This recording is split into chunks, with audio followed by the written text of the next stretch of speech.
From the mind that brought you the amazing storytelling that is Miru Tights comes Ganbare Douki-chan, a 12-episode series that is airing in the fall 2021 anime season. This is my thoughts on the first 2 episodes, so let's jump into it. Now, I will be perfectly honest, there's not much to go over here because this is a 6-minute short, and there's only been 2 episodes of it so far. And I will be honest in the idea that this is really going for one specific thing, and that is for a little bit of, pervy, but at the same time, a very adult story that it's kind of going for in a short segment. The story follows Douki-chan, and Douki-chan works alongside her co-worker, Doki-kun. And in the first episode, you find that the two of them, while they're on a business trip, find themselves in the same hotel room. There seemed to be some sort of mix-up, that has kind of left the two of them having to share the same hotel room. And what you quickly find out is that it seems like Doki-chan has put this into play because Doki-chan really likes Doki-kun. And it seems like her hopes is that if they are in the same hotel room through this kind of mix-up, Doki-kun will finally make his move on her and then both of them can be together and have a romantic time together. But to her surprise, the guy is kind of a good person, so he's not going to really use this opportunity to make a move on her.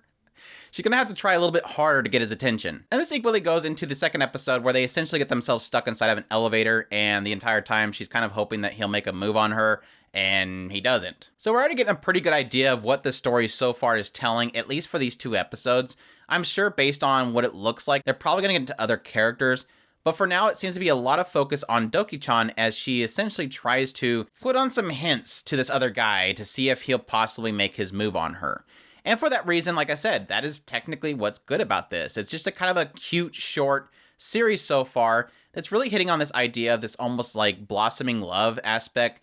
I guess you could make the argument this girl's pretty thirsty for him. And her trying to get him to really kind of make a move on her is really a lot of the fun and the cuteness about the series, while also having a pretty adult story. We often don't get adult stories in anime, and we finally have one here. This is 2 people that work together. There's obviously some tension between the 2 of them, and having her really trying to push him. Additionally, the other thing that I will give this series so far, even though, you can claim this is just a stupid ecchi show, it's really pushing hard on the animation department. I mean, specifically her hair. And I think, like I've said before with shows like Mushoku Tensei, which I'm not going to really draw comparisons here, but the comparison really is in how you can manage to make something become a lot more believable in animation format. And how you do that is you put a lot of effort in the animation.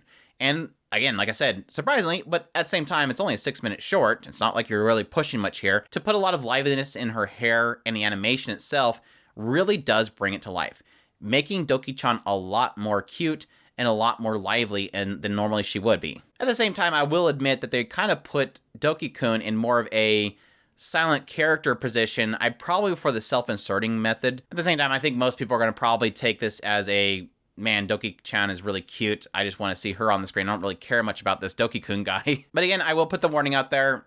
It is technically an ecchi show. It is technically going in the realms of really kind of putting the gaze on Douki-chan a lot.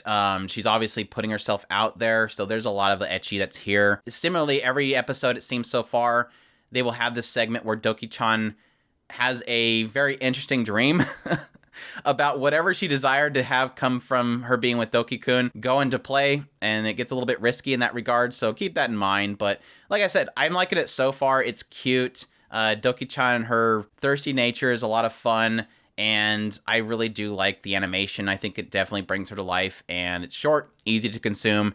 So if any of that sounds interesting to you, definitely check it out. I'm really liking it so far, Ganbare Douki-chan. If you like this video, please leave a like down below. Comment, let me know if you love the series, if you're going to check it out. Subscribe if you haven't already. Share this video if you can. Support us on Patreon if you can. And definitely stick around as I'll be doing first impressions for all the fall 2021 anime season, as well as doing episode by episode impressions for certain shows. And I hope that you'll join me for that, and you'll take care.